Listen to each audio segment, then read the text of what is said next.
All right, so Rain.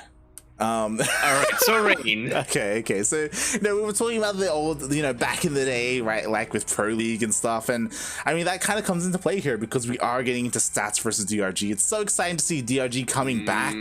Of course, back then. Spenu versus KT. Exactly. And you know who wasn't a part of Spenu versus KT?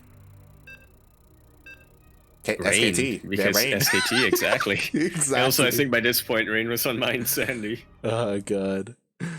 By the time Christ. Spenu came out, I think so. I think that's around. Spenu was like 2015-ish. Yeah. I want to say Spenu came out about after Rain won his GSL code. That's why we saw Rain. Why do I remember this about Rain? It's because he's good. It's the answer to that. And we are now gonna be loading on to Death Aura LE. The LE, of course, standing for length times breath equals acceleration.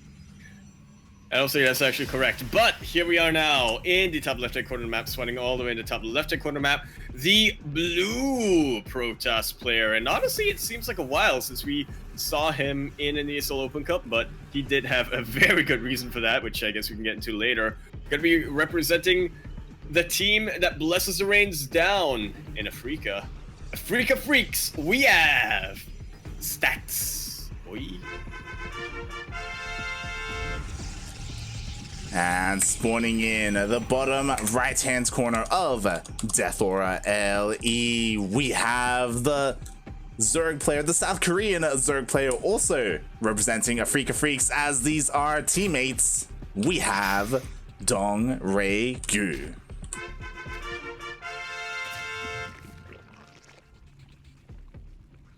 The one Dong to rule them all. The one true Dong, and he's back. The Dong is back. He was gone for a long time.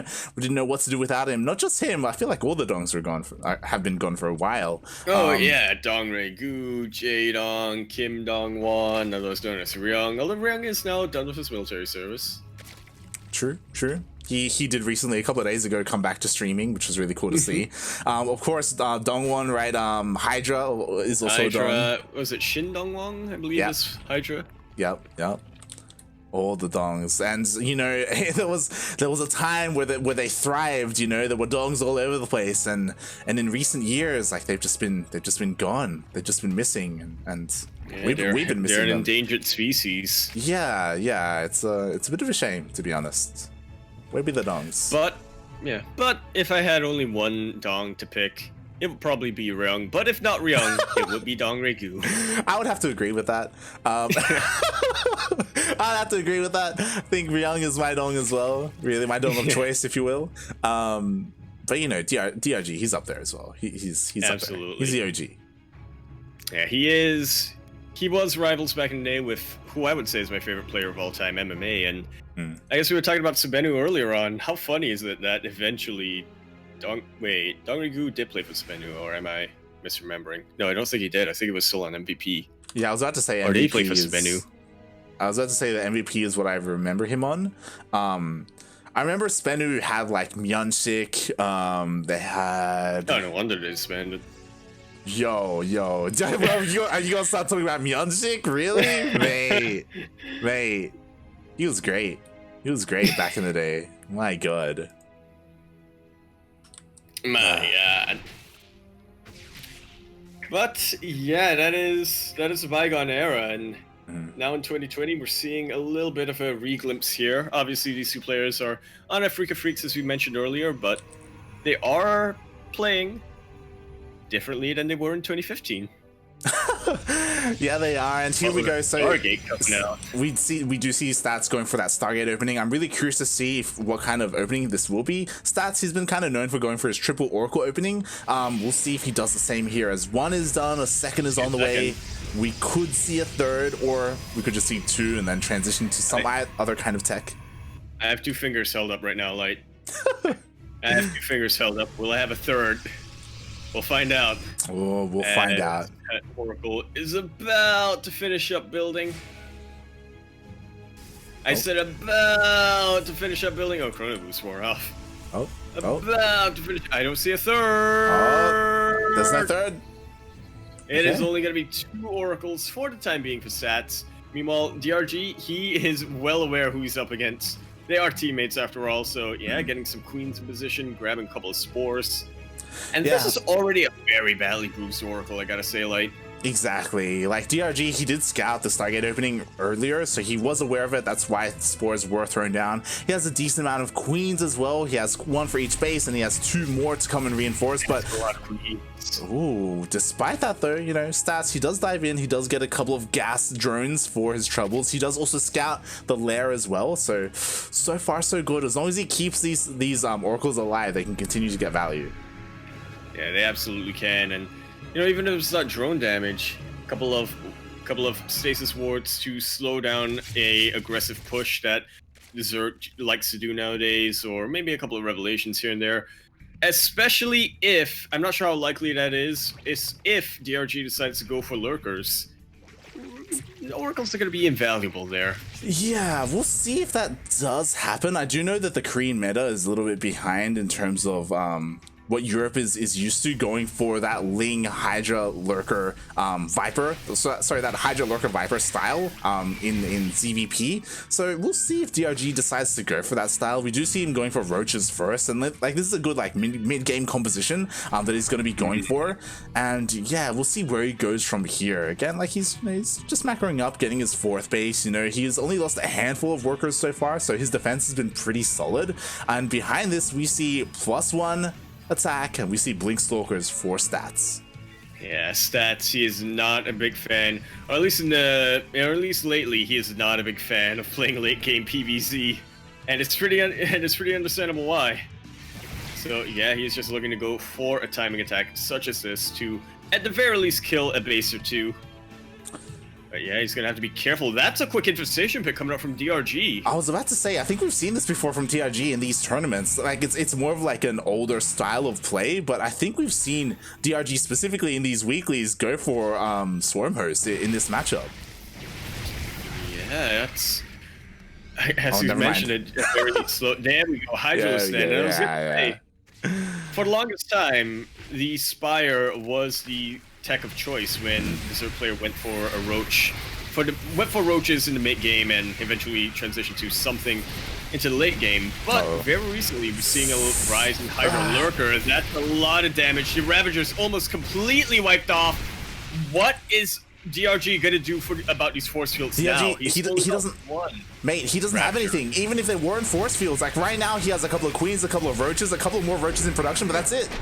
EG Stats. Boy, taking game number 1, showing that he is not just a defensive Protoss player. Yeah, like DRG, he was being incredibly greedy. Like, I'm sorry that we didn't really catch it, but like, yeah, like he was focusing a lot on his macro. Like he was focusing a lot on, you know, teching up. We did see, of course, the infestation pit on the way. We saw the Hydra Den on the way as well. Like he was being so greedy with that, and he was caught without an army essentially. Like he just didn't have enough to hold. Yeah, really surprising. Yeah. Well, isn't that surprising when you go that greedy? But yeah, I do kind of feel for DRG there. I feel like that build is meant to hit a very specific timing, or maybe even an anti-timing, but in the end, Stats, he knew what he wanted to go for. He knew what he didn't want to play against on Def Aura, and he went for a build that would help him out there. Yeah, I was about to say that it was surprising that DRG was being that greedy, because he just didn't have an army. He just died. Like it was really odd that he had gone for hey, go for it. Yeah, alright. Alright, I mean, I would say it's normally pretty odd when you're just like, do the intro. But we are now on Everdream, LE, ideally Edla, which can, in some time, stands for I got nothing. In the top right-hand corner map, spawning all the way in the top right-hand corner map, the blue Protoss player. He is coming out from the land of South Korea. He is the Shield of Ire, Executive President, Content Director of S.H.I.E.L.D., or something along those lines. I'm going to be representing the team that blesses the reigns down in Africa. Africa Freaks, we have Stats. Boy. And spawning in the bottom left-hand corner of Everdream LE, we have the South Korean Zerg player representing also Afrika Freaks. It is DongRaeGu.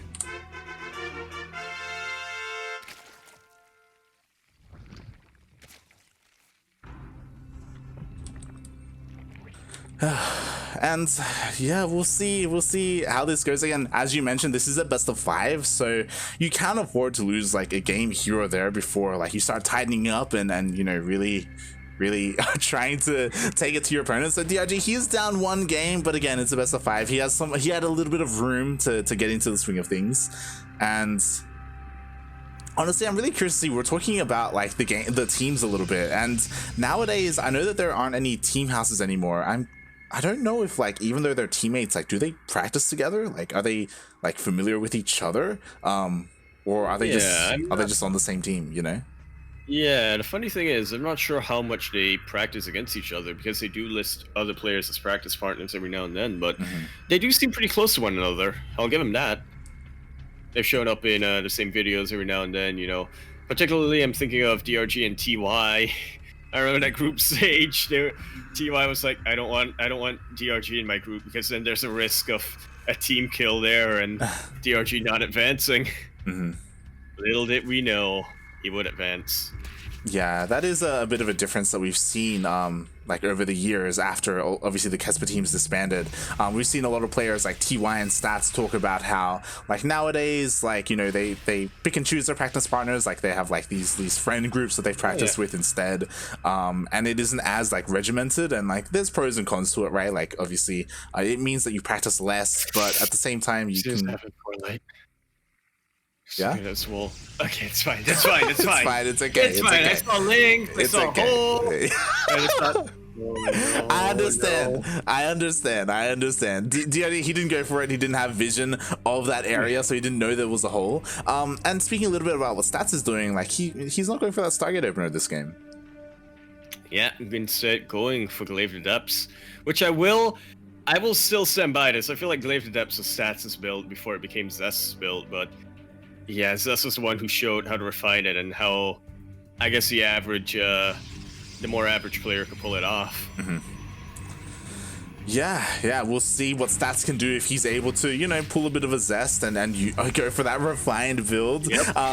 We'll see if DRG can scatter as well, because at the moment he's seen a glimpse of it. If he clicked on it, he should know what is coming his way. And like there is a very specific kind of response that you want to have to this. Like you don't want to drone up too much. You want to drone up to like, you know, around like 41 workers and then start focusing on your army. Otherwise you could just kind of, fall apart to this. You especially don't want to drone up too much when there's a Dark Shrine as a follow-up coming out from Stats.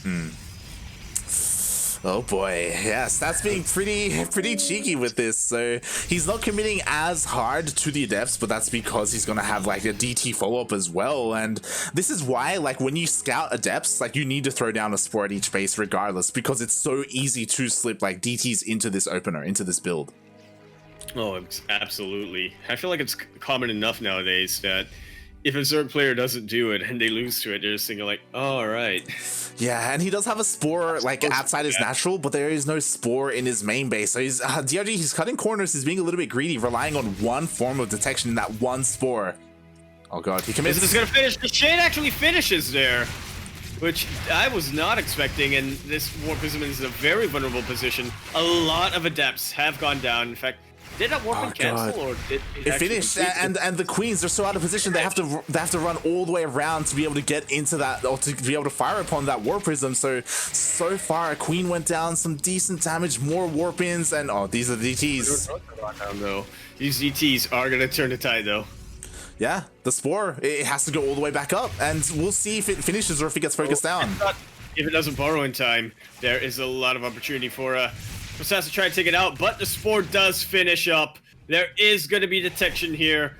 The Stats being a lot more careful with how he utilizes his DTs. And I really like this from Stats, you know, deciding enough is enough. I got about as much as I could get done with that build.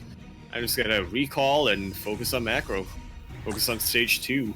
Yeah, and again, because there is no lair, the lair only just starting, like these DTs, they can deal more damage, they can bounce back and forth. Again, to be fair, there are now spores at the third as well. Like DRG, he realizes the danger he's in, he makes sure he gets detection everywhere, and yeah, like this could have really snowballed. So far, DRG, he's held fairly well. Yeah, I feel like a good use for them would be in defense, since, as you said, no lair, no overseers, but you see, they sometimes say a good defense is a good offense, as DRG sends his links all the way back home instead of punishing that third base off stats. Yeah, I mean, bearing in mind there are a lot of lings there, so I mean, he can go across the map, see what he can get done, maybe slip into the main base if there's no wall, or, you know, stats slipped up for some reason. So he's gonna see what he can get done with those lings. Meanwhile, here we go, the DTs did morph into Archons. That they did, and they are punishing, or attempting to punish these roaches, mostly just bruising them, taking a couple of them out, but yeah, just trying to get a little bit of damage here and there, just making sure DRG isn't too comfortable. Yeah, and DRG just kind of testing the waters here. Of course, stats, he is known as the Shield of Ire defensively. Like, he's been known to be pretty solid, and he didn't slip up. Like, he didn't leave like an Immortal out of position to get surrounded by lings or anything like that. He has a couple of sentries here for force fields as well, just in case DRG commits up the ramp. And yeah, he even has some pretty decent SimCity at the third base, so he's looking pretty solid so far. We'll see if these lings manage to slip in and, you know, find something. And meanwhile, the Archons are still also sharking around trying to find some damage. Yeah, this is a little bit of a game of who can get the better, who can pressure their opponent better, and who's gonna crack. As of right now, they are just not committing too much. Again, once again, you know, both of them just building up their forces, particularly stats trying to go for this blink timing with +1. And I think DRG was paying a little bit too much attention to the War Prison, because he did just lose all the lings across the map for not really much at all. He lost them to those adepts, so yeah, it did lose them a little bit needlessly. But you know, he's losing the lings or freeing up supply. You know, man, he's got 170 caps. I don't think he was. I don't think he was freeing up supply. He is also remaking those lings he lost. So. Yeah. Or you know what? He just needed fresh lings. He couldn't have. He didn't want those wounded lings. Exactly. Meanwhile, the Overseer did head into the main base. He was able to scout. Just quickly check, he did scout the robotics bay, so he is aware of the AoE that's coming in, and we'll see what his response is. So no Spire. He's still committing to what he wanted to get into in game number 1, and that is that Hydra Lurker. Absolutely. But it does get a little trickier when your opponent is going for a Colossus Archon. All of the units that Stats has right now, composition. Yeah, we'll see how this turns out, because there we go, now enough time has passed, the Lurker Den is on the way, the Hive is on the way as well, so DRG, like, he's working on that like ideal composition that he wants to get into in that late game, and Stats, like, he's being defensive, so he's allowing him to do so. At the same time though, Stats, he's also getting like his army, right? Like, he's working on his Colossus, his AoE, like he's working on his Blink, his upgrades as well. Yeah, we'll see how this shapes up. I'm not really too sure who I want to favor here. Like, what's better, for the Zerg to be left alone or for the Protoss to be left alone? Oh, that is definitely a question. As well as it depends on what tech they're going for. In this case, I would favor DRG a bit more, you know, because the Lurkers are inherently a defensive unit. Yeah. You know, you have to siege them up. They have some range there, or you have to borrow them instead of sieging them up. So I would favor DRG. If Stats was going for, say, a Sky Toss composition, yeah, I would favor Stats instead. I would say that it would be worse or better for the Protoss to be left alone. 100%, and we do see. There's a hole in the wall! Oh, he slips in. He does manage to slip in. The Colossus are in position though, and they just shred these lings. That's a lot of blood. Oh, yeah, but this time I do think DRG did want to free up a bit of supply as he gets rid of the lings. Now enough time has passed. He has the Lurkers. He's working on the upgrades. No Vipers quite yet. Again, Vipers are kind of what you want to really round this out, along with the upgrades. So again, DRG needs a little bit more time to get his ideal army. But Stats, I think with Storm, he's going to be wanting to push out. Still, Storm is a ways away. Yeah, Storm is a ways away. Stats, I mean, it can't. Once again, the army supply difference is a bit deceptive, but yeah, just looking at the compositions that they have, I would say that DRG is a hit there. Ooh, we'll see. I mean, Stats' army does look kind of intimidating. I will say that there is some dead supply here, though. Like, Sidestorm is still halfway done, but DRG doesn't know that, right? Like, the army looks a little more scary for DRG than it really is. Absolutely is. Making a lot of use of the shield battery overcharge, and that cell is somehow still alive. That was a good attempt by DRG, but Stats, he is a shield of fire. Sidestorm is about to finish up, and now these units are going to meet up with the main army. Yeah. Army supply just about even, and you know what that means, don't you, Light? That means the Protoss player is favored. Yep. That means the Protoss is ahead again. Enough time has passed. Now these High Templar are intimidating. They have the storms. They storm directly on top of those lurkers. And I mean, storms, they're nice against this army composition. Obviously, ideally, you want disruptors. Like, they're a little bit more like secure damage. Regardless, though, like this is like a pretty strong army. And you were talking about it. That Skytoss transition is on the way. Yeah, boy, what a lurker's gonna do against Skytoss? Nothing. Ain't nothing. And yeah, I mean, Storm is decent against these lurkers, aren't they? But they are armored units. They have a lot of health. Storm isn't gonna cut it. You either need, as you said, disruptors. You want to either zone out the lurkers and one-shot them, or a reliable way to clean up afterwards. And I don't really see Stats having that right now. Yeah, its detection is very vulnerable for one. Exactly. And here we go. These lurkers, they were being quite annoying, but they do get cleaned up in the end. And here we go. Stats, he's just maneuvering around the middle map. Oh, about to catch out this army. Yeah, I thought it was going to be a flank, but no, just a standard catch out of an army. Yeah. DRG, he was trying to like harass with them, but they did get caught out. And again, another storm. Like so far, these lurkers, they are quite beefy. I do think we did see a denial of a base there to the north, but yeah, I'm just really concerned because I haven't seen it yet. Where are the Vipers? Yo, we've had High for a while. Where are they? Is that gonna be a new thing? DRG, where are the Vipers, my guy? Yeah, where the Vipers be at? Like, you need Vipers because otherwise, like, Stats is never gonna fight into you. Like, Yoinks on Colossus or like, Blinding Clouds as well, like, can do so well in, like, a head-on engagement. Well, I can tell you this, like, Vipers would definitely help out right now when a lot of units or there's a lot of trouble outside these bases. Somehow that lurker's alive. Somehow it's alive. There is detection, though, and... Yeah, there was no buffer for the lurkers. The lurkers did just absolutely melt. Meanwhile, the mineral line is under threat as well, forced to pull all the drones away. And again, DRG, like, I don't know how he fights into this. Like, he needs to, like, run his lurkers in and burrow if he really wants to deal with this, and he might do so. Well, I don't believe he has adaptive talents, does he? He actually does, so... Yeah, he has his upgrades. Yeah, that's still gonna be a risky option, but it's gonna be a little easier on him there. Yeah, and just like that, he's able to kill 15 drones, denying mining on both of these bases for a while, and DRG, he realizes that he can't fight, so he's going for the counterattack. But Stats does have a recall available to him. Maybe he doesn't want to recall right now when he's about to get surrounded, but yeah, he does have that recall available to him. He is building up carriers back at home. Where are those carriers? Yeah, the carriers are at home, and the big question is, what's the anti-air looking like? Like, there's a handful of Hydras here. There's like 10 Hydras. I don't know if that's going to be enough for the carriers, because once the Hydras are gone, the carriers can just kill everything else. Yeah, you know what's really, really worrying me, Light? Where's the microbial shroud? Yo, where are the infestors at? Parabomb would be better. Yeah, like in general, the spellcasters, right? Because here we go, Stats, he is trying to catch this army out. The army that's around. Yeah, managing to catch a couple of these infestors before they burrow. That's a really nice concave from DRG with those Hydras. Yeah. But that is exactly what Colossus want, don't they? They want to fight an opponent that has a concave. DRG is going to clean this up. Yeah, DRG actually getting a decent end of that trade, but what did we say earlier, Light?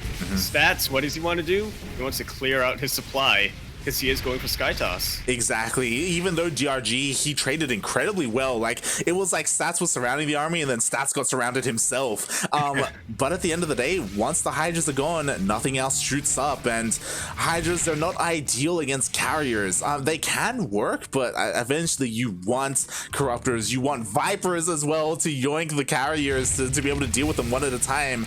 Now that I feel like we may have hit critical mass of carriers. Not yet, but it's pretty goddamn close, I gotta tell you.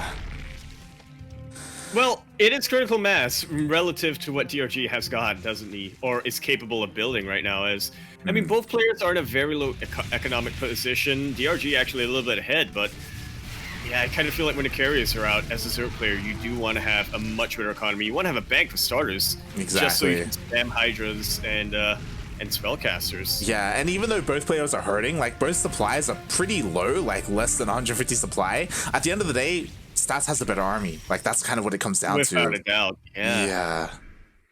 Now, it does cost him... He has a very expensive army, bear that in mind. He cannot afford to lose too many infestors or a single carrier, but... Yeah, that's all the Hydras.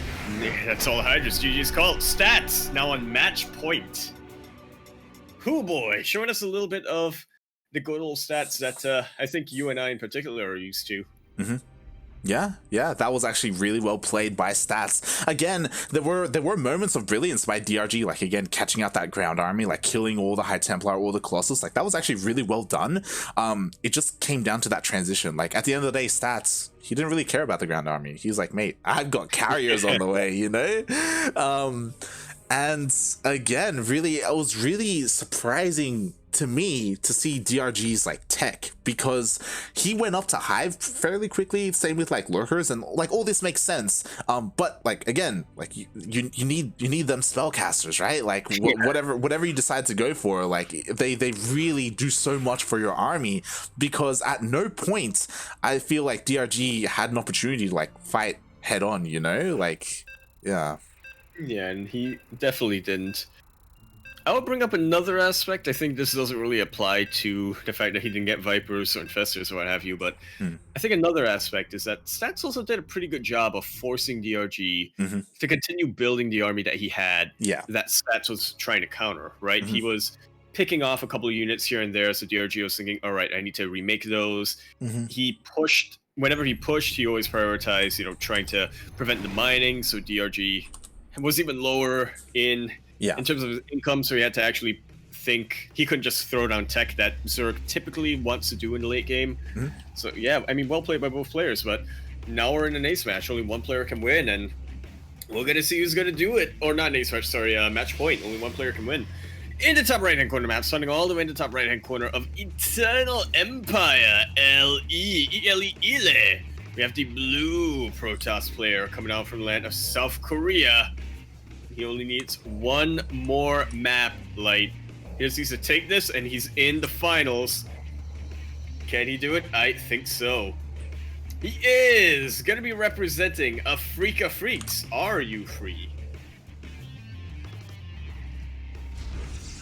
Are you waiting for me? Yeah! Down in Africa. We have Stats, boy. And spawning in the bottom left-hand corner of Eternal Empire LE, we have the South Korean Zerg player, also representing... Are you free?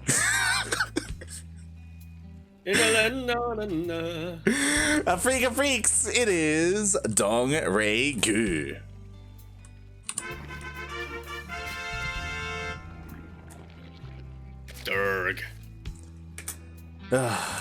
DRG. And yeah, we'll see if DRG has anything in store for us, because both, the thing is, like in game one and in game 2, he wanted to go for the same thing. Like game 1, he was a little bit more greedy about it. Oh yeah. But yeah, quick dive into a Hydra Lurker. I mean, they do say sometimes third time's a charm, and we are an Eternal Empire, so that unit composition would serve him a lot. He'd be able to get to that tech a bit easier, and that unit composition will serve him better, but yeah, I don't know. If it didn't work the first 2 times, he might have to maybe not switch up his unit composition that much, but the way that he gets to it, I think. I will say that if he did switch it up, like I don't think Stats would expect it. Like, you know, like Stats, he's like us, right? Like he's seen his opponent has gone for the same thing 2 games. Like, is he gonna do the same thing again 3 games in a row? Like, probably, you know, like, and maybe Stats may be a little bit like too confident there, or maybe like just blindly thinks that he does something, so then maybe he gets like blindsided if DRG goes for something else. This is where DRG does something completely different 3 games in a row and in a fantastic reverse sweep. Yes. Nobody saw coming. It's possible. It's possible. Meanwhile, Stats, he's continuing to do what he did in game number 2, which is go for that Twilight Council. Will he go for a Dark Shrine again? I feel like in terms of the utility, you know, Stats, he's a bit of a practical man. In terms of just the sheer utility, I think he would go for a Dark Shrine at some point. But he is also a player who understands the importance of mixing things up. So, yeah, I think that he might just, you know what, Light? I'm gonna wager Stats. He's gonna be focusing a lot more on the Glaive Adepts. If he does get a Dark Shrine, it's not gonna be until until much later on in the opening. Okay, fair. I mean, honestly, we probably would have seen the Dark Shrine being thrown down if he was going for it. So far, only that 4-gate Adept pressure. And I say pressure, you know, it's looking to deal some damage. We'll see what he does after this, because we do see a couple of different transitions. We've seen, like, you know, Disruptor drops following up from this. We've seen DTs. We've seen Immortal Sentry pushes after this. Yeah, there's a lot of different ways that you can, like, follow up. So we'll see. I just want to go into Stargate as his follow-up. Yeah, there's a reason why that isn't that common. I mean, if we were casting like Paco Mike, then 100% he'd do it. See, we have already seen a Fleet Beacon by now. True. All right, here we go. We got more Adepts warping in. Again, the creep thread is pretty good. It's forcing the Warp Prism to warp in a little bit further away than he would like. 4 Queens already and a decent amount of Lings. And so far, DRG, he's doing exactly what he needs to be doing. Like, the Lings, they have to chase the Shade, and the Queens have to try and ward away that Warp Prism. Make sure, like, it doesn't get too deep into that creep. And he also stopped Workers at 41. Like, so far, this is pretty by the book. Yeah, I mean... yeah, that's very fantastically done, and I really like that DRG also went for the Spine Crawler. He knows what does he want to be? He wants to be a little bit more on the greedy side. He wants to not make too many army units. So he's just gonna get a very tanky static defense structure. Yeah, and ooh, I love this. We've seen this become a little bit more popular. We have Stalkers warped in to start sniping out these Overlords. Yeah, this is something. Fly cap your opponent. Yeah, this is like a newer version of this. It's becoming more popular. It's really nice. Like, you know, 1, 2, 3 Overlords are going to be going down. Like, it's pretty good. And look at that supply cap for DRG. Oof, yeah. 98 out of 82, but Stats, he took a big risk doing this. And now he's just lost a ton of Adepts. Only left with 3 Stalkers remaining. Actually, he didn't lose that many Adepts. They all faded away. Yeah. They completed the Shade, and they actually went home defensively. Meanwhile, the Stalker stayed across the map, and one more hit! That Overlord lives out of the dead air. That is not going to be easy at all for Stats to take out. Or he could just dive into the other side just to slide. He's going for it. He's going for it. He is gonna do it. He is gonna do it. The Queen and the Lings are enough of a deterrent. Does he go on the other end? Does he go on the other end? Not quite. Yeah, defensively at home, we did see that the Roaches did try and do a counterattack, but there's a shield battery, there's an Immortal with sentries as well. Like, defensively, no, he's the shield, mate. He's good. He's completely fine.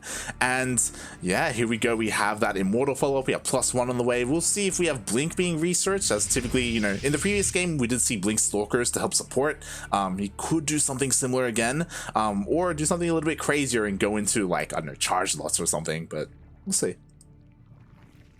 Yeah, that we will.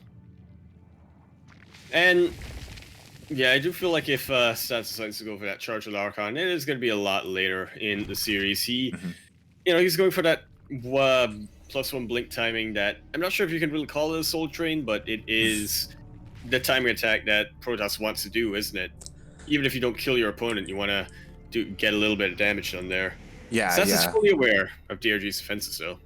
It's a nice way to transition out, so you have an army decent enough to deal with the Roach Ravager, because again, obviously Adepts, they aren't really ideal at all against Ravagers, so you need that +1 Blink Stalkers, unless you go for something like Charge Lots. So yeah, he is opting for them to round out his army, looking to get something a little bit more beefy. Meanwhile, a couple of Stalkers do get caught out, and DRG, he's not committing too much to this Roach Ravager. He's actually getting a massive amount of Lings instead. which is curious to me, and that signals to me that DRG, he's probably nope. There's an infestation pit. Never mind. Yeah, Let's say we're gonna see some like Ling Roach into Greater Spire or something, but nope. Well, I was gonna. Oh, we have a massive Ling run by here actually, and oh, he's actually going to focus down the Nexus. Yep, and there's just nothing here to defend it. The army does come home, and really good force fields though, preventing the surface area. Stats come up, bearing no expense, and he keeps that Nexus alive. It is so down in the red, but it is alive, and it is mining. That is the important bit. My god, I thought that Nexus was gonna go down, but those were beautiful force fields. Stats is able to keep it alive, as you were saying. At the same time, he's harassing on the other side of the map with a couple of adepts. And when it comes to what you were saying, like all these Lings, like it does feel like it's our DRG, like he's looking to bank as much gas as he can. Like he wants to save that for the Hydras to immediately morph as many lurkers as he can. So that's what like he was being like quote unquote greedy. Like he was focusing, like he was trying to save up as much gas as he could for this tech transition. And yeah, I do believe it did get scouted. I think he did reveal one of his Hydras, but immediately stats like he's getting Storm. Yeah, I mean, again, he knows what his teammate wants to go for there, so he's just gonna meet that in kind. Yeah, Storm a lot quicker this game compared to last game though. Exactly. Like last game, he went for the Robo Bay first, right? For those Colossus. Instead, this game, he skipped the Robo Bay and is going right into Storm instead, which I think is a little bit greedy because obviously it means that you're left with that AoE for a little bit longer, waiting for that Storm to research, but it's done. And like Storm, it's going to do so well against. I don't know. I don't know how I feel about going for Storm first. I'm torn. I think it depends on how strong your backbone is, and Stats has got a lot of immortals here, so yeah, I actually don't mind Storm. I actually don't mind Storm here. You know, Storm on top of the lurkers, and then send the Guardian Shell, the immortals in to clean up. I think that's I think Stats is it's odd to see, but I think Stats has made the right choice here. Yeah, we'll see. I would, because you're right in saying that he didn't stop immortal production. That's why he has so many, and that's why he didn't start like Colossus or Disruptor or anything like that. But I would like this more if DRG was going for a more Roach composition, right? Like Roach Ravager base, like that means that these immortals they'll be more useful, they'll have more value, they'll be more efficient. Meanwhile, because there's so many more Lings and lurkers, we'll see. I mean, maybe like immortals are going to be able to push on through and like ignore the spines of the lurkers and just like get on top of them. It's possible. Yeah, well, lurkers are armored units, so there's the lurkers are all alone. Lurkers are all alone. They do have slow borrows. They do manage to borrow in time though. And Stats has to take that seriously. There's also a run by knocking down his front door. DRG forced to retreat from that position with his lurkers. Stats, he's trying to muster up some defenses here, but I don't think he has enough. He has one Archon that's starting to be targeted down, and I'll give it to him. He did clear out the Lings, but now there's still a lot of Ravages to deal with. Meanwhile, down to the south, we are in it for a bit of a base trade here, folks.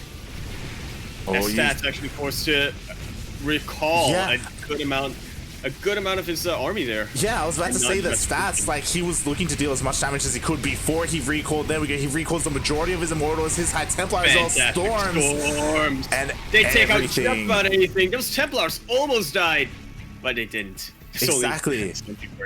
Yeah. And with that Stats, he killed a base and he didn't lose anything. Like he lost a couple of production structures. That's it. Like he lost like 2 gateways, and now Stats is looking. Oh my god. Absolutely. DRG, in terms of the army fight, he traded decently, but Stats, he kept the units that he needed to keep alive. He still has a lot of immortals. He still has a good amount of Archons. A heck of a lot of storms with those Templar. And now he's grabbing a fleet beacon, and now he's going into a Skytoss army. Stats, absolute control, having absolute control of this game. Exactly. Like honestly, like as we see DRG, he does have the higher supply, but look how many, like so much of that supply like is in Lings, and again like Hydras as well. Like these light units, like Storm is going to do so well against this. I'm a little bit concerned, like Stats, he has to be careful not to get caught out in the middle of the map. I feel like, you know, because he's teching up, like he needs to be a little bit more defensive. Those Lings were trying to see how close they could get before they got bit. Yeah, and Stats is a bit out of position. Like he's not here to defend his base. Yeah, this is a bit of a rock and a hard place right now for Stats. I think he's trying to go for a bit of a flank here, but yeah, does he really want to move up a ramp onto that many lurkers? And exactly, this is the start of how DRG turns this around. I'm not saying that it's a guarantee. Stats is still in a fantastic position, but if he can start with this and continue to get the dominoes knocking, I think DRG has a real chance. Exactly. Like, the thing is, though, that Stats, he's down to 3 bases. Like, he's gonna start, like, he's running out of money. Like, he only really has 1, like, proper base, and it's so oversaturated. Like, he needs a 4th. Otherwise, he's just gonna run out of money. And he won't be able to afford the carriers for that Fleepy and for that Skytoss transition. Yeah, he's got a bit of a bank right now, but that is nowhere near as sizable as Protoss would want, and not something that's going to be reliable, especially as this game goes on. Carriers, they still take a heck of a long time to build, so you do want to continue to have a stable income. Exactly. Like, there's only 1 carrier in production right now. Like, he's throwing down more Stargates, but again, it's gonna take a little bit of time. Here we have DRG with his Hydra Lurker. Losing the Archon just like that, and that's a very expensive unit, which again, Stats is in a terrible economic position. Yeah, he's trying to take the 4th base, and hopefully he's able to secure it here at the Rich Vespine gas. Meanwhile, he's looking to apply pressure across the map. Again, like, keep the action on DRG's half instead of his own, so he can get away with that expansion. And I mean, he has to be active, but that's a double-edged sword. Nice storms are being thrown down, and the Guardian Shield definitely helps out here. Does DRG have too much? One of the fronts has been cleared out, but here come the ring reinforcements. Here come that storm and that stalker flank, though. I cannot tell who is winning this, but it seems like DRG has just a bit too much beef in his own army. I love this, the kiting storms. Yeah, and there's actually no detection here, so he, like, once the lurkers burrow, like, they can't be hit. I think we have an observer in production, but right now there's nothing here. No, there is not. The Templar have been taken out right now, and there's really no way for Stats to really damage those lurkers. GG is called. And 3rd time is a charm. DRG fighting back in this series takes that map on Eternal Empire. GG. And DRG, as you said, he finally puts a point on the board. I didn't notice whether he was trying to focus on the detection, but that was so unfortunate for Stats. Like, he just had no way to fight the lurkers at the end. Like, he had a couple of units, but he had no vision. He had no detection. Yeah. Yeah, absolutely no detection there. I feel like he bit off more than he could chew there. He did go for the Skytoss transition kind of early, but I almost want to say that he underestimated how good that many links can be. His DRG, he just kept picking, slowly chipping away at Stats, you know, taking a couple of workers here and there, chipping away at the Nexus until eventually it goes down, you know, taking out an Archon or a Templar every now and then. That's no economy to go into Skytoss. He was completely crippled and just limping along towards the end of that game. Yeah, I would say that a lot of it maybe came down to the map because it's so open. Like, there were so many times where it felt like DRG was, like, outmaneuvering Stats.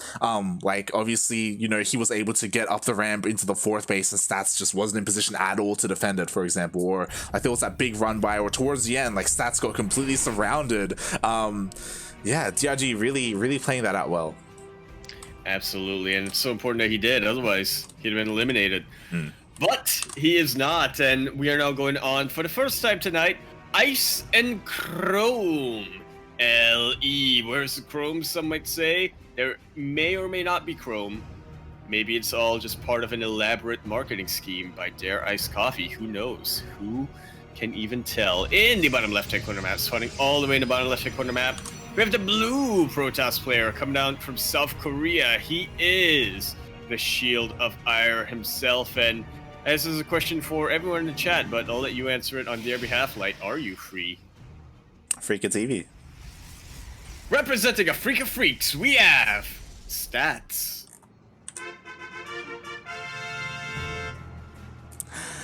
And spawning in the top right-hand corner of Ice and Chrome LE, we have the South Korean Zerg player, also representing a Freak of Freaks. It is DongRaeGu. DRG. And so I was wondering about this, and I feel like now I have an answer. If you recall previously, I was like, do Afrika even have a clan tag in game? They clearly do.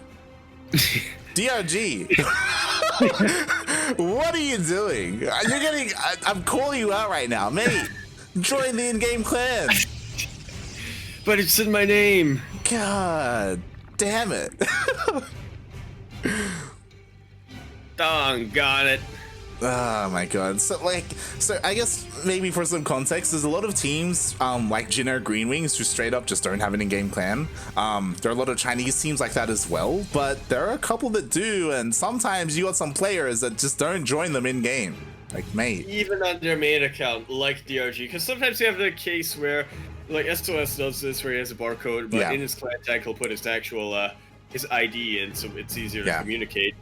This is DRG's main account. This is... Yeah, I don't know, like... God damn it. God damn it. Someone get Che on the phone. Like what's his name, Mr. Kim? The chairman of Afrika? Kevin. Kevin? Kevin CO. There we go. CEO. Hey, we need. I don't think he's actually in charge of the team, but nah, it doesn't matter.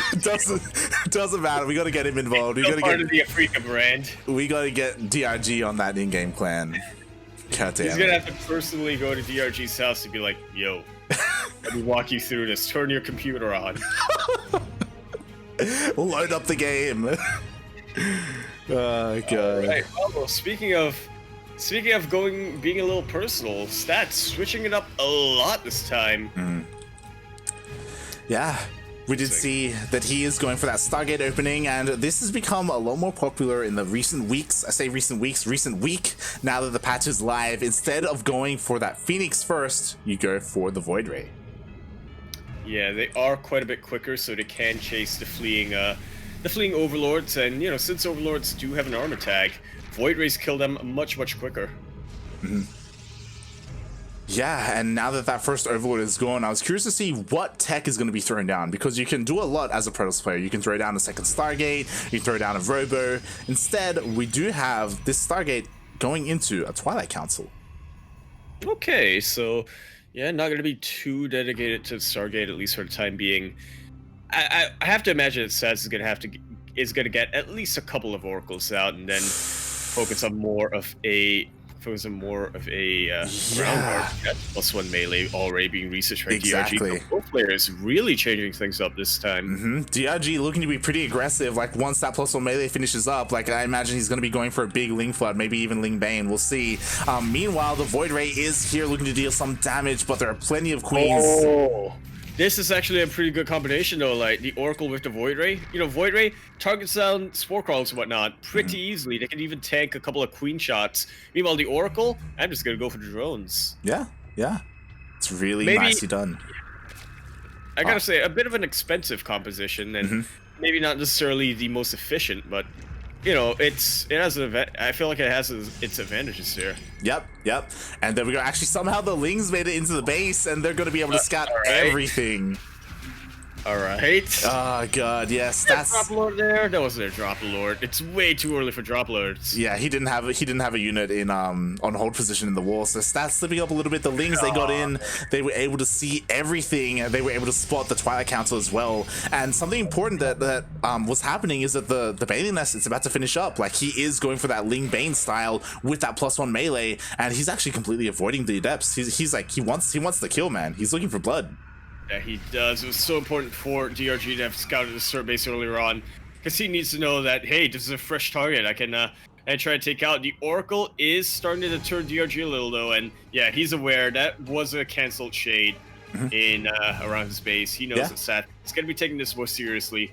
And so yeah, he's not risking too much here. There go the Banelings! Yeah, I don't know if you noticed, but he just made a wave of 26 Lings. He's making nothing but Ling Bane right now. He's cut drone production. DRG going for the Ling Bane bust. And the Oracle, it did use up a bunch of its energy earlier. And again, Adepts and Sentries aren't ideal against Ling Bane. Like, they're just going to evaporate. Yeah, I mean, the force fields are going to be good. I mean, they can take out a couple of Banelings here and there before too much damage is done. That's most of the Banelings gone. Oh my god. That's actually locking himself outside of his natural base. Not too bad though, because he still has to worry about his third base over here. A lot more lings have started to come down. That was a pretty good hold over in the third base location. But now here come a lot of lings. They're just biding their time. A lot of workers starting to go down in the main. Yeah, and honestly, like, even though 9 workers went down in the main base, like, stats, wow. he's held, man. He's held and he's ahead. He didn't lose too much of his army units there. Yeah. And these are units that scale really dang well. DRG is trying to go for round 3, but, you know, Stats, he's already aware of it. I have to imagine that Void Ray is going to try to take out those Banelings, right? Yeah, the thing is, like, there aren't too many Banelings, and because of the Void Ray, because of the Oracle as well, like, they should be able to deal with it. Even Shield Overcharge used at the third base, he has plenty of Adepts here, so nothing's going to get done, and he tries to bustle through, but there's a secondary wall. Yeah, I was going to say the Force Fields ran out, but Stats had 1 silver bullet Force Field. And that was absolutely clutch. Stats once again living up to his name. He's held, he's going into Colossus, and you know what dies to Colossus late? Ling Bane. You're not wrong. Especially in this patch where Banes don't do too well against Colossus. Exactly. We've been talking a lot about the Void Ray buffs, but yeah, the Baneling did get nerfed. It does deal a little bit less damage through these Protoss units, the ones that aren't light units. Yeah, there's a lot of damage to armored units now, which I do appreciate. And I mean, to be fair, something that DRG was doing was that he was droning up behind this. He is up to almost 80 workers. But again, his army isn't too ideal. Like, he doesn't really have much tech. He has Ling Bane. That's all he's stuck on right now until he throws something else down. Exactly. Going up to 80 workers at this stage of the game is good, but you have to remember what matchup you're on. Protoss can afford to stay on 3 bases for a little while longer. Stats, he's actually just going to be throwing down a 4th base, and with Chrono Boost and with constant pro production, it's gonna be hard to say that DongRaeGu is gonna keep this advantage. Exactly, like, he's trying, he split up his lings, like, he's trying to hit the north and the south at the same time, and it looks like he may be able to get a cancel on this base, which is nice. Like, this is what he needs to do. He needs to keep trying to keep Stats busy, while DRG, we do see him going straight into that infestation pit. He's gonna be trying to get into Hive. I'm just really curious to see what else he's gonna go for. Like, he hasn't thrown down a Hydralisk Den yet. Like, Swarm Host, question mark? I guess Ultras. Ultra, yeah, like because we're at Lair Tech, I would assume that we would see a Spire or a Hydra Den at the moment, or a Roach Warren or something, but still nothing but Ling Bane. I guess, like, the most logical step up would be Ultras. Yeah, Ultras and maybe some Vipers to yoink a couple of Colossus here and there. There's really not a lot of anti-armor units for Stats right now. Yeah. But if DRG does decide to go that way, and bearing in mind he hasn't chosen his tech yet, if he does decide to go for Ultralisk Cavern, he has to realize that there's only a limited amount of time where that will be useful, right? Yeah, like, because there's 0 Immortals, like, and there aren't any Stalkers or anything like that, and there's only 1 Void Ray, like, honestly, Ultras would do pretty well against what Stats has. Like, it's, like, again, like, Ultras, they push through, do they push through force fields like Archons? They're massive units, yeah. Yeah, so, like, they can do well. Yeah, they can do extremely well, but honestly, it seems like DRG, he's just going for straight up mass crackling. That's the only thing I can think of at this point. Well, okay, Hive isn't finished yet. Oh, yeah. But he does have a lot of Zerglings, so, oh my god, just look at the mini-map, like. Yeah, I mean, he's trying to go for these. Yeah, he's trying to go for these drops. Oh, actually borrows some Banelings in the mineral line. So we'll see if that happens. And oh, he does drop at the 3rd. Massive connections going on there, and a huge surround on those Colossus. Very good force fields though, and all of the AoE absolutely shredding through the Zerglings. 30 workers have gone down for Stats. He is down to 42, but he has got a massive army out. He's gonna have to make use of that soon, though. Exactly, like those 2 borrowed Banelings at the Natural did so well. We're able to kill so many workers. Same at the 3rd base, the drop. So DRG, he did manage to deal some economic damage, but again, his main army isn't looking too good. And there we go. Yeah, we called it. And you rarely see this in ZVP because of Immortals, but when you see that there aren't any Immortals, like DRG has, the problem is, like, it's gonna take so long, and the Banelings, they're going in.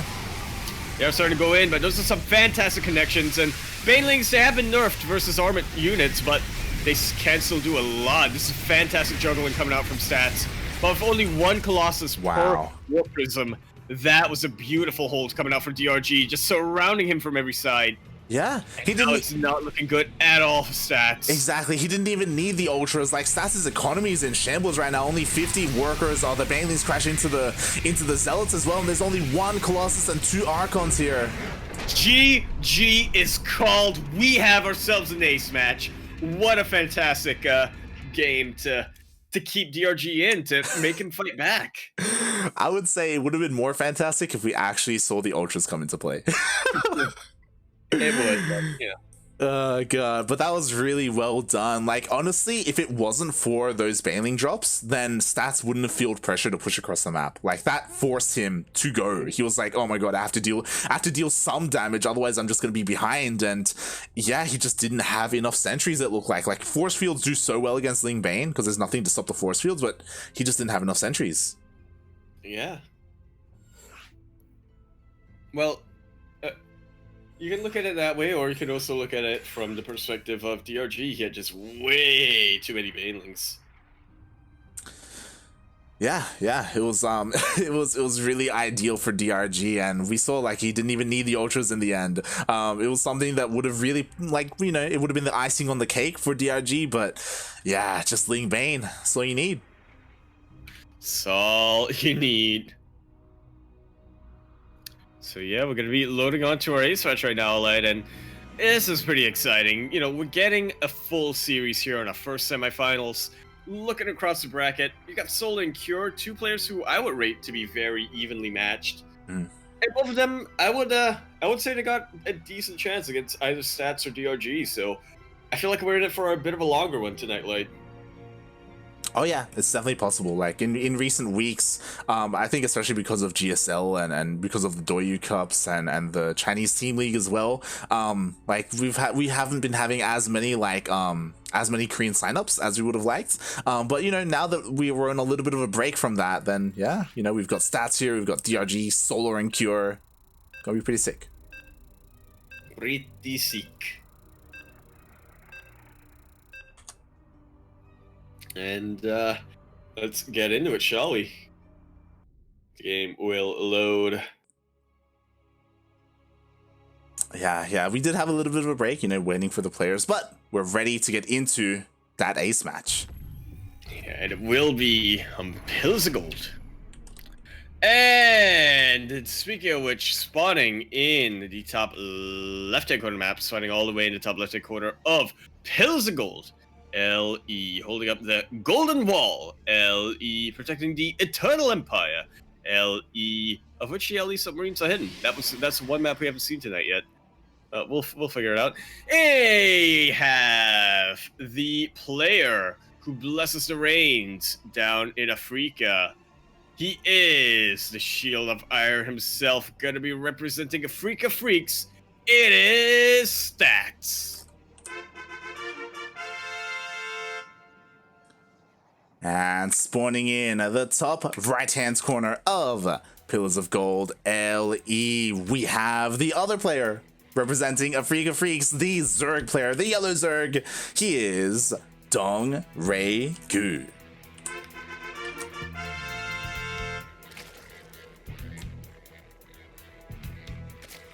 Dong, dong, dong, dong. That just reminds me of the Tempo song. Yeah. I mean, that was for J-Dong, but Yeah. I feel like that needs to be updated now. The nostalgia. Remember when Tempo made songs? F's in the chat. Yes, I do. I was there. God damn it, Yaku. I mean, it's cool that Tempo, he's still part of the scene. Like, you know, we still see him casting. He was even casting some DreamHack as well on the B stream. Yeah. So, still around.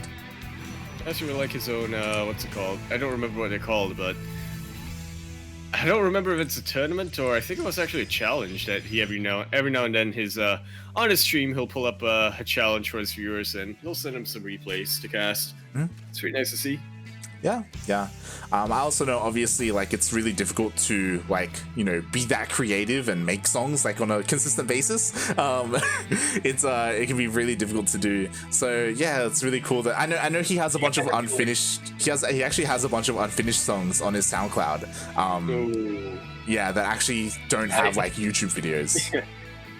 I don't know. I feel like Top 40 back then was a lot more parodiable compared to nowadays. It's like, how do you make a parody out of these?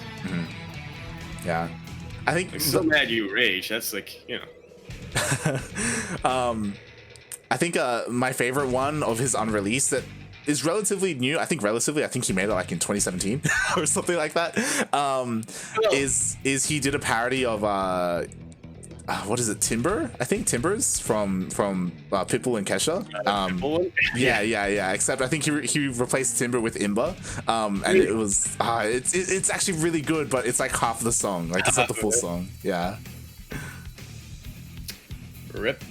I do also really like his original song. What is it called? Just Hit Play or Just GG? Yeah. Just Hit Play, I'm pretty sure. Yeah. Just Hit Play, yeah. Yeah, maybe one day we'll see another song come out of him. But, you know, as we are getting into this game, we do see that Stats opted not to go for the Stargate opening. No Void Ray or anything like that coming out. Instead, we have that Twilight Council again, and we got them Glaives on the way. That we do a bunch more gateways being thrown down as well, so I don't think we'll be seeing that Dark Train anytime soon. I would like to see a Robo Bay a little bit earlier on, though. I think, as you mentioned, DRG has just about gone for just these anti-Robo Bay compositions for every game so far, whether it be Colossus or Disruptors. Yeah, we'll see what Yeah. Yeah, and I was just gonna say, I guess that's also another trend that we've seen in the series, is that when Stats is able to execute his timing and just straight up kill DRG, he wins the game. But if he just waits too long, I feel like Stats just hasn't been harassing DRG enough. He hasn't been keeping DRG's economy down. So he was able to just continue to amass his banks, to continue to build his units. Stats is gonna have to think differently this time. Yeah. Either get a more effective timing or do more harass. Yeah, it definitely has. At the moment, it looks like Stats actually is committing pretty hard to this because we haven't seen any follow-up quite yet. No additional tech, nothing. Just those gateways and the Twilight Council. So we'll see what Stats can get done. As again, we do keep an eye on the production tab to see how he transitions out of this. As so far, he's just making more and more depths. Oh yeah, the classic old mass adapt style. Yeah. And so far, DRG, he's doing well. Like, we talk about it. I love the spine. You know, we got the spine in the center of everything just as that anchor point. But he does commit. Oh, the shake commits. And that's a really nice round from DRG. I think Stats may have just backed himself into a corner here. Fantastic concave on these roaches. And yeah, the shades cannot finish quick enough. That was completely deflected. Exactly, and I don't know if you noticed, but because of the good creep spread, like Stats, he wanted to warp in here, but the queens were already coming in from the low ground, so it forced the warp prism to back off and to warp in further away. So DRG, again, like this defense has been so good. And now his roaches are moving across the map. He knows that Stats is in no position to keep this up. Oh, and Stats, the warp prism! The warp prism does go down. These adepts not gonna make it out alive. Meanwhile, the roaches right outside of Stats' door. And what has he got to defend? He's got a Immortal. And okay, he's got a couple of shield batteries. He does have Overcharge available to him. So exactly. Yeah, Stats is gonna live for now. He's gonna live, but at what cost? At the cost of a War Prism and all those adepts for 3 drones. To 2 bases. Exactly. Like, he's contained right now. He needs to expand. He needs to deal some kind of damage. And, you know, he is, like, proactively sending out adepts here and there, which is great. But the problem is, like, there's no War Prism to reinforce, right? Like, he's forced to make nothing but Immortals. Otherwise, he would have died, right? He can't remake the War Prism quite yet. Otherwise, the Roaches just would have just gone through that wall. And he is expanding, hoping that DRG is busy on the other side of the map. And Stats, he's got a... Yeah, it's a rough start for Stats. To say the least. To say the least. but we have seen Stats bounce back from situations like this. I do like that he's trying to get as much vision on the map as he can. Whether it's with these, he's actually going for it. This is He's so going bold. for it. He realizes that he has to find some way to keep DRG down, and this is such a low armor supply line. Like, I would be okay with this if there was a Warp Prism. But there's no Warp Prism. Like, there's no way out of this. Like, there's no micro potential. And he does a drive-by. He's like, nope. He just comes back home. He's like, yes, I'm in the drive-thru right now. Let me pick up a couple of creep tumors and peace. Yeah, man, I'm out. Oh, God. That's all I wanted to get. He realized that I should not be out here. Like, he came to the realization. He literally went to the wrong neighborhood. Honestly, if this was Patience would have stayed. Like, just saying. Just saying, Stats, you know? Oh, God. Fearless, man. Meanwhile, that drop alert achieving so much in the main base. 10 more workers going down, and Stats, he's just getting crushed. Oh, God. Slowly. Yeah, and for a moment there he wasn't paying attention. The force fields were not there as the Roach Ravager, it is pushing on forward. There are 3 shield batteries and 4 immortals, so maybe Stats can hold. Oh, yeah, God. There is opportunity for battery overcharge, and the shield battery's not really being targeted down right now. But where is the overcharge though? Light, these immortals are starting to go down. The Ravager count is starting to get thinned out, but here come the Ling reinforcements. And it is hard to be an optimist right now if you're a Stats boy. Exactly. 3 immortals went down. Stats was able to hold, but that was a very expensive loss. On top of the fact that he lost those workers earlier, so he doesn't really have the economy to really rebuild like what he had lost, right? He's trying to get saturated on 3 bases, which is nice. Like, he was able to hold on to his 3rd base, and he's actually transitioning into Colossus, which is great. But DRG kind of one step ahead. He's got a Spire on the way. Indeed he does, for the first time in today that we're seeing from DRG. Right? Despite the fact that I feel like DRG in this current patch has kind of been the face of mutas.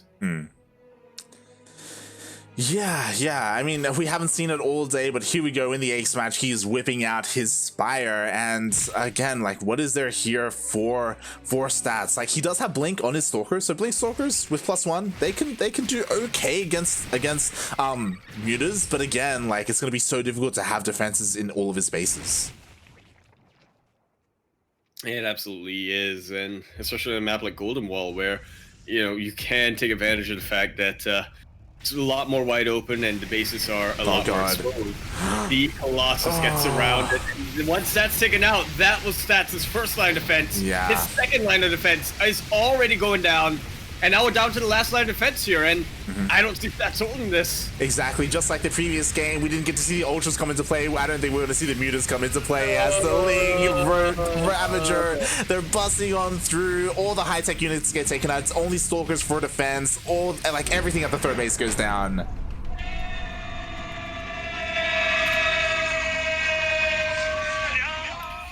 And it will be DRG reverse sweeping Stats to make it as your first finalist tonight in ESL Open Cup Asia. He had 531 APM that game. Oh my God. GG, well played. DRG with the 3-2 over Stats. So I update the admin, and my God, I was not expecting like Stats started off this series so strong with the 2-0, and even game number 3 was looking kind of shaky for DRG, but mate, he brought it back. He absolutely did, and I feel like that was probably the start. That was when DRG finally got affirmed, finally decided, yeah, this Hydra Lurker, it's a good build, it's a good composition. I'm bored of it now. And he moved on to other stuff that worked out really well as well. Yeah, that he did, and I mean, he did manage to make it work in one game, which was Eternal Empire, but it was very close. That was definitely was. You could honestly kind of tell that as the series went on, DRG was sort of adapting and realizing, oh, what went wrong with me that game, and how can I fix that? It did feel maybe like not looking at what Stats did, but he just focused on himself and how he could change the series. I will say that he did kind of refine his play over the course of the series, I would say. Definitely, and we'll see if he's in shape for the finals, because he's going to be facing one of these 2 players, not a Protoss player. It's going to be either a Zerg or a Terran.